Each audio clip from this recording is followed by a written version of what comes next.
तो दोस्तों आज हो गया है 12 अगस्त 2020। बिहार समेत देश दुनिया की बड़ी और ताज़ा समाचार लेके आए सिर्फ आपके लिए। चलिए फटाफट खबर शुरू करते हैं। उससे पहले अगर चैनल को अब तक सब्सक्राइब ना किया हो तो फटाफट चैनल को सब्सक्राइब कर दे, लाइक कर दे, शेयर कर दे ताकि इसी तरह की खबर आपको हर रोज़ मिल सके। चलिए शुरू करते हैं आज की पहली बड़ी खबर।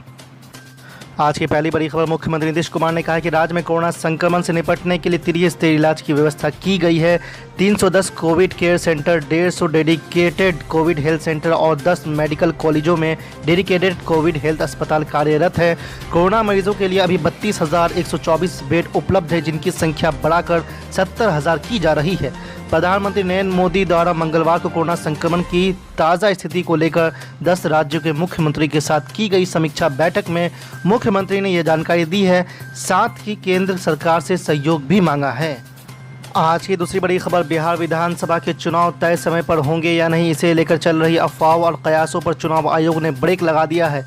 आज तक के साथ खास बातचीत में मुख्य चुनाव आयुक्त सुनील अरोड़ा ने कहा है कि बिहार में विधानसभा चुनाव शेड्यूल के मुताबिक ही होंगे। उन्होंने कहा है कि चुनाव के दौरान सोशल डिस्टेंसिंग का ख्याल रखा जाएगा। इसके लिए एक बूथ पर मतदाताओं की अधिकतम संख्या 1000 फिक्स कर दी गई है। इसके अलावा बिहार को अलग से ईवीएम और वीवीपैट मुहैया कराए गए हैं। मुख्य चुनाव आयुक्त सुनील अरोड़ा ने कहा है कि कोरोना का संक्रमण रोकने के लिए कई दिशा निर्देश जारी किए गए हैं और चुनाव प्रक्रिया के दौरान भी इन दिशा निर्देशों का पालन करना होगा। आगे उन्होंने कहा है कि बिहार विधानसभा चुनाव का तय वक्त पर करवाने के लिए चुनाव आयोग, राज्य और जिला प्रशासन तैयारियां कर रही है। आज की तीसरी बड़ी खबर, बिहार के डीजीपी गुप्तेश्वर पांडे ने शिवसेना नेता संजय रावत को लेकर कहा है कि उन्होंने राज्य के मुख्यमंत्री नीतीश कुमार के खिलाफ गैर संसदीय भाषा का प्रयोग किया है। उन्होंने सुशांत सिंह राजपूत के पिता और मेरे बारे में जो भी बातें कही है वो बेबुनियाद और गलत है, वो सच्चाई को नहीं जानते हैं। डीजीपी ने आगे कहा है कि वो एक जिम्मेदार नागरिक हैं और उन्हें इस तरह की बातें करना शोभा नहीं देता है। बता दें कि सुशांत सिंह के पिता की मांग पर बिहार की नीतीश सरकार ने सुशांत सिंह की मौत की जांच सीबीआई से कराने की सिफारिश केंद्र सरकार को भेज दी है। नीतीश सरकार ने इस कदम के बाद महाराष्ट्र की सत्ताधारी पार्टी शिवसेना भड़क उठी है। शिवसेना के प्रवक्ता संजय सिंह रावत ने इसे बिहार विधानसभा चुनाव तक के लिए राजनीति करार दिया है। संजय रावत ने कहा है कि चुनाव के बाद जो लोग इसकी राजनीतिकरण कर रहे हैं वो इस बात को भी नहीं जानना चाहेंगे कि पटना में किस जगह पर रहते थे सुशांत सिंह राजपूत और उनका परिवार क्या कर रहा है, वह सब कुछ भूल जाएंगे।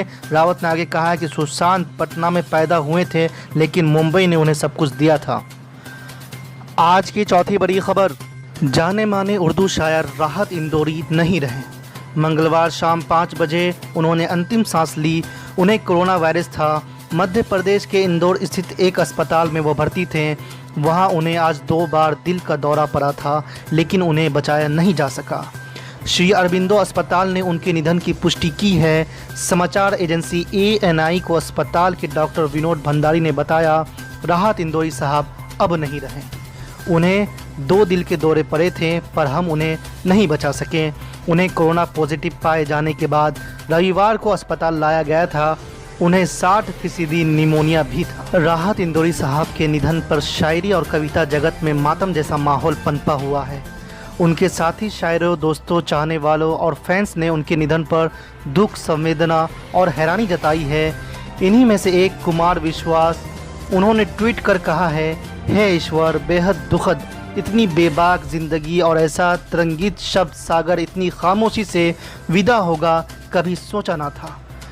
इसके अलावा आपको बता दें कि ऑल इंडिया मजलिस इत्तेहादुल मुस्लिमीन के प्रेसिडेंट और हैदराबाद से सांसद असदुद्दीन अवैसी ने भी ट्विटर के ज़रिए अपनी दर्द बयां किया है। उन्होंने लिखा है कि राहत इंदौरी के निधन की खबर सुनकर मैं हैरान हूँ। यह एक व्यक्तिगत नुकसान है।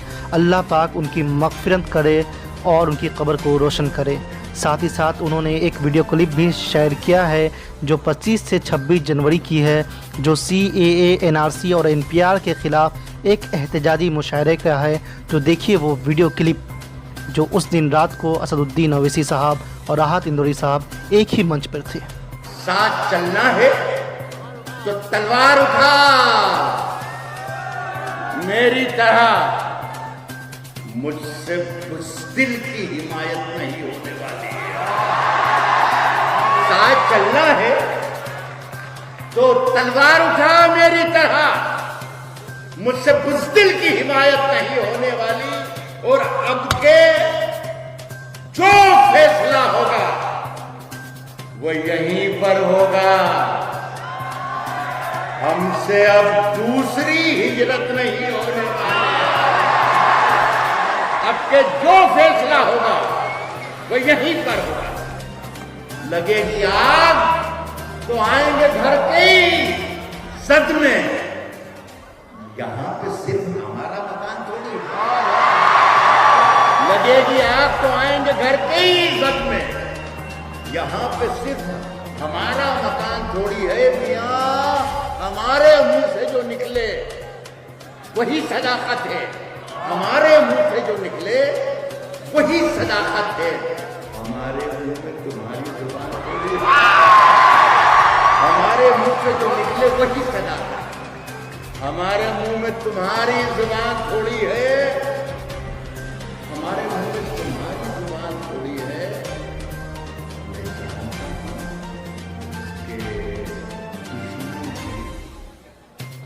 हम नहीं, लेकिन हमारी तरह हथेली पे जान थोड़ी है। मैं जानता हूं कि दुश्मन भी कम नहीं, लेकिन मैं जब मर जाऊं तो मेरी अलग पहचान लिख देना। मैं जब मर जाऊं तो मेरी अलग पहचान लिख देना। लहू से मेरी पेशानी पे हिंदुस्तान लिख देना। मैं जब मर जाऊं तो मेरी अलग पहचान लिख देना। लहू से मेरी पेशानी पे हिंदुस्तान लिख देना। आज की पांचवी बड़ी खबर सारण जिला के मरहुरा विधानसभा स्थित हसनपुरा पंचायत के रायपुर गांव में जरूरतमंदों के बीच 10,000 रुपए का वितरण कल जाप पार्टी की ओर से किया गया। यहीं रहिए यहाँ कैंप चलता है। यहाँ आलू उलू कुछ नहीं है। ये लोग कह रहे हैं आलू के लिए हमको पैसा हम लोग को दे दी। 5 क्विंटल चाहिए। 1 क्विंटल में 2 क्विंटल। ऐसे प्रकाश जी जयप्रकाश जी का ये तो गाँव है तो आपका कौन तो भरोसे है। अब नहीं बोले जयप्रकाश जी, क्या दिक्कत है? 10,000 रुपया मांग रहे हैं। 2 क्विंटल में 10 3,000 रुपये क्विंटल है। दाल भी नहीं है। ये कहिए दालो चाहिए था। 5 हाँ? नहीं तो बहुत सारा आदमी खाता है। एक दिन में लगाइए जयप्रकाश जी से। जयप्रकाश जी इनका नंबर लिखिए, यहाँ आ जाइएगा कल। नंबर लीजिए और यहाँ आकर आपको कल हम दे देते हैं। आप आकर के सामान बोलिए नंबर। कोई दिक्कत होगा जयप्रकाश जी है यहाँ पर। 25 70 33 क्या नाम पड़ी अपन? मिंटू कुमार ठाकुर। तो कौन कोरोना से मर रहा है, कौन बगैर कोरोना से मर रहा है, यह बिल्कुल गौण हो चुका। और इसमें सुशासन बाबू की भूमिका बहुत ही गलत है। चौथी चीज, एक भी डॉक्टर पॉजिटिव केस को छूने को तैयार नहीं है, क्योंकि डॉक्टर को कोई सुविधा सुशासन बाबू नहीं दे रहे। पूरा बिहार आज कोरोना वायरस बाढ़ से डरी और सहमी है, लेकिन पूरी मंत्रिमंडल क्वारंटाइन है। पूरा मंत्रिमंडल बिहार की जनता को मरने पर मजबूर कर दिया है।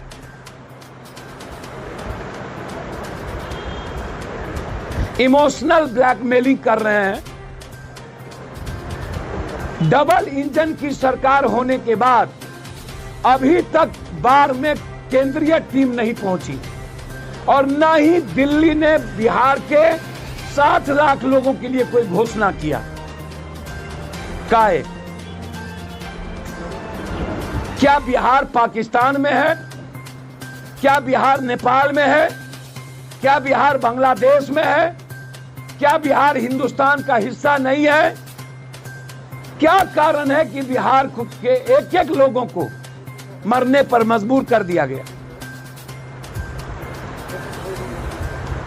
और किसी भी तरह का राशन, चापाकल, जनरेटर और शौचालय की व्यवस्था अभी तक नहीं की गई।